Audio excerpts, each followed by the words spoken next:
La faille normale. Lorsqu'un bloc de roche subit une distension, c'est-à-dire des forces latérales distensives, ces roches vont d'abord être sujettes à un étirement qui finit par une cassure, une fracture. La continuité de la distension va entraîner un éloignement des deux compartiments issus de cette fracture. Ici, le compartiment gauche a été abaissé, formant le toit, car situé au-dessus de la ligne de faille, tandis que le compartiment droit a été soulevé, constituant le mur, puisqu'il est au-dessous de la ligne de faille. Le rejet horizontal transversal d'une faille normale correspond à un éloignement relatif des compartiments suite à une distension. Donc la faille normale caractérise un régime distensif comme au niveau des dorsales médio-océaniques. Observons une faille normale dans la nature. On va d'abord tracer la ligne de faille, ensuite les deux mouvements relatifs des deux compartiments. La ligne de faille en trait discontinu noir, épais, et le compartiment gauche a été soulevé, c'est le mur, le compartiment droit a été abaissé, c'est le toit.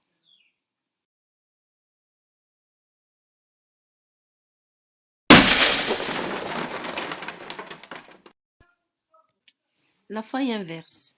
Si un ensemble de roches subit deux forces latérales de compression ou contrainte compressive, une cassure se produit et les deux compartiments issus de cette cassure subissent un mouvement relatif.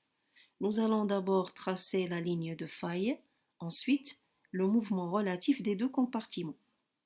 Ici, on constate que le compartiment gauche est soulevé, il va constituer le toit car il est au-dessus du plan de faille, alors que le compartiment droit est abaissé et va constituer le mur car il est au-dessous du plan de faille.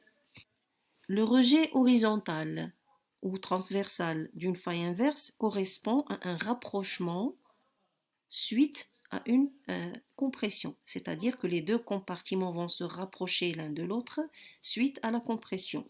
Donc la faille inverse se rencontre dans les régimes compressifs. Dans la nature, le plan de faille est représenté en pointillés noirs. À gauche, le mur car au-dessous du plan de faille et à droite le toit car au-dessus du plan de faille.